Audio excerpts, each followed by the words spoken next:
tankers, and welcome to another Armor Warfare review and gameplay video. Today's video is about the tier 10 German MBT, the Leopard 2AX. This is the first production version of the Leopard 2 main battle tank. It fielded to replace the aging M48 pattern in German service after the failure of the joint American and German main battle tank MBT 70 project. It was initially armed with a Rheinmetall 120mm smoothbore cannon and protected by a new type of armor, consisting of steel plates with air gaps. The Leopard 2 was produced between 1980 and 1992. It was modernized several times, with a Leopard 2A4 variant being the most common. It was also widely exported. Interestingly enough, despite being fairly obsolete at this point, a number of modified Leopard 2A4 variants have recently seen in the Turkish service combats in Syria.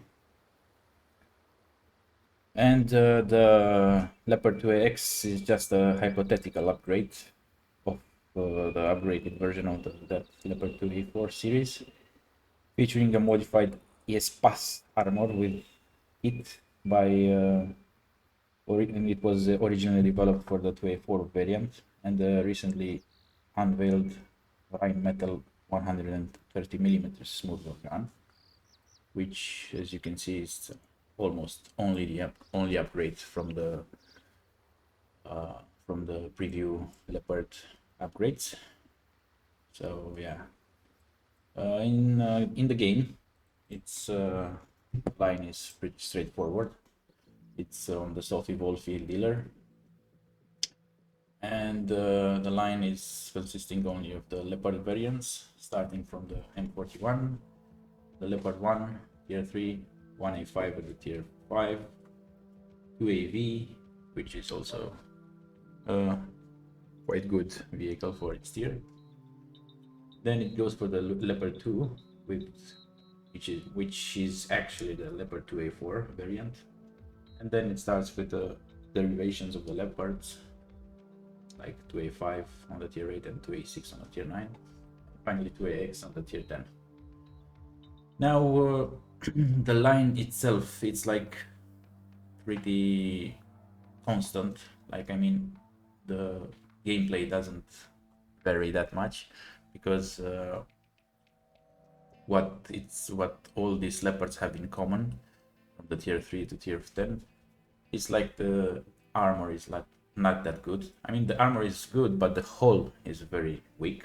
You can easily penetrate it in the front, and the guns are quite decent and good penetration, like very good penetration. The only upside of the guns is that they have very good penetration, with a decent to very good alpha damage. In terms of upgrades, the 2AX comes with a spall liner with hit points increased by 400. The smoke grenades, which is classic. It comes with a 6 charges APS hard kill, and Rheinmetall smoothbore cannon with 130mm, which can carry heat rounds and HE shells. The heat penetration is very good, 1.1k, and the alpha damage is it's medium, 950, which is quite good. It most of the times can reach 1k plus on the damage. And the improved loading mechanism, with the rate of fire increased by 7%. The improved propellant, which is an interesting idea. It which reduces the distance penetration was by 10%. So it's an interesting idea, but it could have been more, like 40 or 30%. 10% is quite insignificant, but it is what it is. So at the distance of like 700, 800 meters, yeah, it can make a difference. The AP shells, that much for penetration. The sensor, which reduces the accuracy penalties for firing and traversing the hull. So yeah, if you're moving, you're not gonna have to stay and aim again. But that's also that's useful because the Leopard has a very good aiming time, so yeah, it doesn't lose that much accuracy. The suspension durability which is increased by 40%. The tracks to increase the mobility by the heavy terrain, and the universal retrofit. In terms of traits, it comes with 3 options. You can go for the top speed, override, and rapid fire. Of course, most of us will take the top speed because we know that this will destroy our accuracy for 1 second of reload time. So, I mean, the trait is not that good. Maybe if you're face hugging, there's some low armor enemies, maybe that's where it is, but that's an exceptional case. So yeah, most of the times we'll go for the top speed. And override, which I choose top speed over the override because it's the duration that makes the difference. It's 20 seconds here and 8 seconds here. Now, in terms of retrofits, I get for the now let's just first take a look of the targeting stats. So then I can explain my retrofits. The retrofits is the rate of fire and the improved barrel lining, which increases my rate of fire and the accuracy. As you can see, accuracy is like on the AP shells, it's 0.82 degrees. So and the rate of fire, it goes down to so it goes down to like 2.5 seconds, which is decent, exceptionally good or good. Now the second retrofit is the survivability kit, which increases my ramming damage. I don't know if I picked I picked the ramming damage, so reduces the ramming damage done to me, and also from the driver it increases the ramming damage done to the enemy.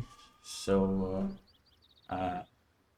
I chose to make this combo, but this is not the main idea of this retrofit. I choose this retrofit because I don't want to get shot in my ammo rack. This also protects the internal components like ammo rack and engine, so I don't want to be set on fire. Also, my commander, which I played Douglas on this one, has this ammo rack hit points increase. So I guess this will combine with this, I will get like more points because the ammo rack, as you can see on the Leopard, it's right here, and the turret just needs to be like on this angle with the turret, and they can see it's all green.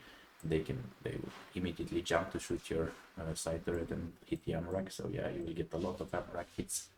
So assuming that after like third shot your ammo rack will be set on fire. So yeah, I have the chance to be first. I have the chance to see the ammo rack that it's first yellow, so I can repair it with my repair kit, and then reset its hit points. So yeah, this one combined with the perk, some nice HP pull for the ammo rack. Also with optics, but that was for the sake of the PvE match, I don't know, and because Douglas also has some nice optic view range, but I guess that's always for your gameplay style. Sometimes it works good with optics, sometimes it doesn't. Instead of optics, I would go for the improved filter system, so I get more engine hit points because, again, I will combine it with this damage to the internal components, and my engine won't be set on fire, and also some nice acceleration bonus. Assuming that I will play it with Ophelia or something like this for hardcore PvE. But hardcore is not the term really for the Leopard. And the last retrofit is the advanced muzzle reference system, which increases my accuracy even more. I need the accuracy down as much because I won't get in that much into close combat. I want to stay more like on the distance, on medium distances, so I want my shots to go precisely where I want them to. So yeah, the hit points comes with interesting 4K. I mean, like it's like 3.8K on stock, I think, and it increases because of the commander perks again here, like 5%. So yeah, it should be like 3.8, 3.9k, and increase with Douglas, I got 40. So yeah, the top speed is 80 kilometers an hour because I play with synthetic oil, increases my max speed by 5% for a single battle. And the acceleration, which I also boosted my driver for in off-road terrain to have more acceleration. And I get it like 6.4, but this is all relative again because of the commander. The commander has some complicated perks here. I mean, it increases my rate of fire, destroys my camo and my acceleration by 20%, 21%, but I will get more acceleration on moving under 25 kilometers per hour by 50%. That's quite a lot. So yeah, this acceleration is just some irrelevant numbers because it doesn't make sense with all these perks combined. And for the gunner perks and skills, the max spread and the aiming speed, so I get aiming speed down to 1.666, and for much more accuracy, because again I want to play as a plan for this tank. I want to play it at like medium distances or long range distances. So yeah, we talked about the hit points, the mobility, utility camo doesn't matter that much for an MBT. Just for a side note, with the optics and the Douglas commander, I get 440 Q range on the Leopard. It's quite fast actually, and you can spot on the move. It's an interesting technique sometimes because it's quite fast. You can activate the top speed. And yeah, one more thing why the mobility stats are irrelevant is just because most of the time you will use this one for 20 seconds. You'll be like super high accelerated and super boosted on top speeds. And yeah, it just has some 1 minute cooldown. So yeah, it's a really nice perk that can override your acceleration schemes and plans for the tank. So yeah, that's why one more reason I gave up the acceleration for the optics there. So yeah, guess not many options left. Now we talked about skills, the perks and the retrofits. Now without further ado, let's get into the gameplay. The gameplay is on the Operation Desert Strike. It's one of the new operations that were launched in recent updates on the PvE maps. And I'm playing with the 2 Sphinx and 1 MGM and 1 Hellfire. So I guess I'm the only MBT here. Being one of the new operations means that it still has some bugs that needs attention, like taking down the helicopters on the secondary missions do not work, so the helicopter literally takes no damage. I take this position here on this gentle slope, and I have a very nice cooldown position because the AIs can only see my turret. A nice high roll on the Anders with heat there, gets 1k plus. The secondary is gone now. No, helicopter took no damage, so yeah, it ran away. And this BMT was a tragic opponent because I didn't manage to put not a single shot into him. First one bounced with the hit, and the second one missed with AP. Sometimes also there's a glitch that when you shoot hit at enemies that have ERAs, the pen marker shows green, but you have to take down the ERA first so it can pen with hit. And if you don't notice it on the graphics that the enemy ERA is still up there, you will shoot trusting your pen marker, which shows green, and you will fail to pen. So yeah, a nice handbrake here, very nice display of Leopard mobility. Another nasty handbrake here again. I get one from the Sphinx because I showed him his side, because I was blocked by this obstacle on the map. I don't know what it was. It was like don't know. It's this tractor, I guess. But yeah, all the enemies on the caps, all the enemies on the cap are dead. So I want to change and take another position because the enemies are coming from the north. So yeah, I have a little problem here. I didn't notice the Sphinx, which was behind me, and no one can shoot because he's just under the reach there. So I put smoke to get into a full smoke cover. So, and then I handle the situation by my own. So yeah, now the next day I hear is stuck. The Anders is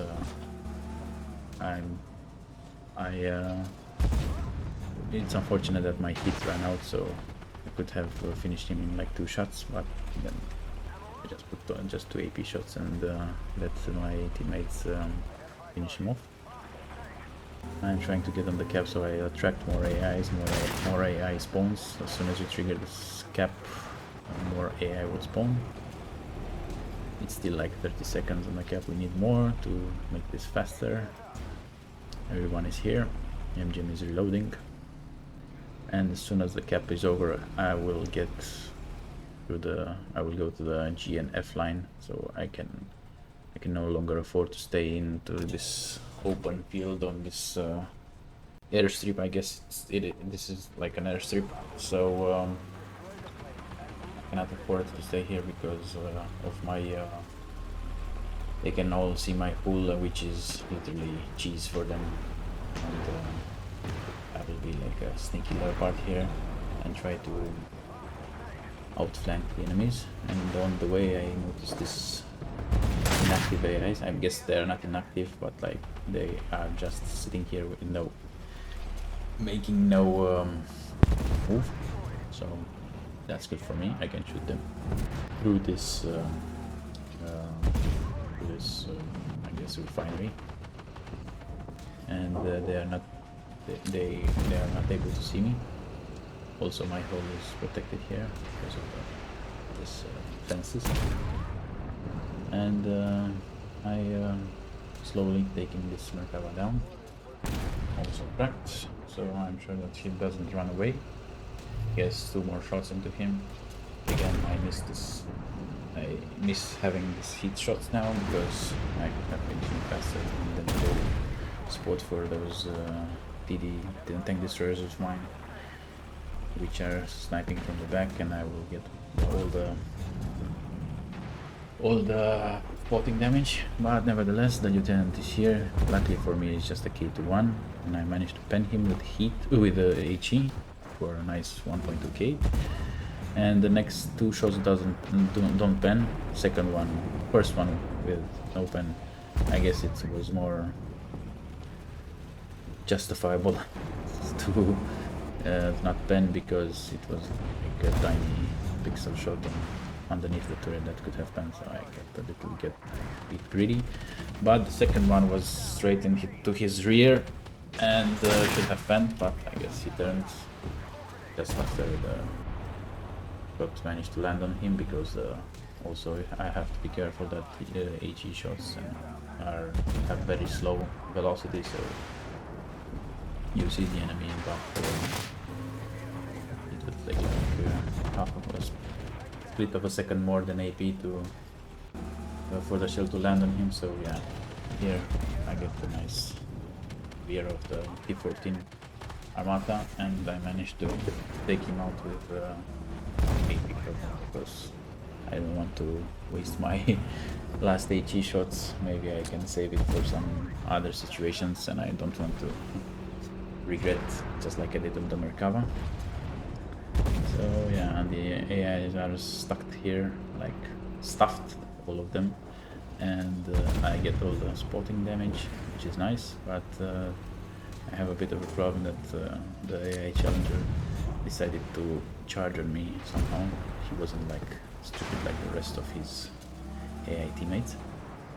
But I go into this hold down position on this truck here, which is very nice. I have this pixel spot on the truck that I can see all the challenge all the silhouette of the challenger. So yeah, I get back to my spotting damage and keep them spotted for the LGM and for the Hellfire. This challenger, I noticed that he's also on the side. I refill my ammunition. I saved this for the last part. So I was running low on ammunition when I saved it because I knew there will be a lot of enemies and I didn't figure that earlier. I saved my ammunition for the last phase. So yeah, I thought I could pen the challenger to heat, but he's just a superior one, which, besides the fact that he's a tier 9, being a superior one, he will actually a tier 10, so he will get all the tier 10 armor values. I don't have any spot for the Armata to shoot on, but I take his ERA on the upper plate and then I can pen the AP on this close distance, because Leopard has the most penetration in the game, the highest value of penetration in the game. So yeah, upper plates of Armata when the ERA is down is no match. Even if it shows yellow, you can try it. It's like 90% of the times you will hit it, you will pen that, so no worries. So has this advantage after all those downsides, that it has this high penetration, and you get into a if you get into a higher position than your enemy, you will bend their upper plates. Doesn't matter what tank it is. I guess only the Leo has upper plate that strong to actually not be able to pen him. But I will check the armor calculator later as well. You can also tell me, maybe. So yeah, that's the operation on the Desert Strike. I think I got most of the spotting damage. I have 10 enemy spotted, 10 kills, 9 assists, and 10k damage spotted, 14 enemy spotted, yeah. 927 experience, blue star, and target. So that's in conclusion, the Leopard 2AX and all its Leopard line. I guess it's not your MBT for pushing or holding the line, is just a support MBT, mainly used for long distances and medium distances, like staying and having some precise shots because of the accuracy that you struggle to boost so much. Other than that, I cannot see its usefulness like on the battlefield more than support, purely support MBT. It's quite mobile, you can reach your strategic destinations quite fast, like before the enemy gets there. And yeah, mobility in terms of like turning its hull and escaping some flanking situations, nasty situations from the enemy. It's not one of the best progression vehicles. Also, this is gonna be my last progression vehicles and progression review vehicle. It's not one of the best. It's like one of the on the bottom list, and it's like I can give it like a little bit more credit than the T14 Armata, but that's all. That's where its place should be. But it's alive, it's in the game, it's like for the sake of the Leopard line. It should have some improvements because it's also in like real life. The Leopard is quite a versatile tank, so it is used in the service of many countries. So yeah, I guess for that sake, it should have some buffs, so it can, I don't know, maybe some more armor on like on the sides, or more armor on like all a little bit, not like getting pixelated shots on him, but a little bit more would do. So yeah, other than that, it's your tank for like if you want to go in platoon. Yeah, I guess it's a good choice, but other than that, solo, I don't know if maybe it will make a difference, maybe it will work for you, but for me it surely doesn't do that much when I play it solo, or maybe if I camp. which is something I really don't like to do in an MBT. So yeah, I guess thank you all for watching, and I'll see you on the next one. Maybe I will prepare something else rather than reviews on MBTs or tier 10 progression vehicles. That's my last with this video. This was my last I ended the progression tank. This is my last tier 10 progression tank, so there's no tank left for me to review. If you guys have some ideas, you can also drop some comments and maybe some likes, and I'll thank you all for watching. See you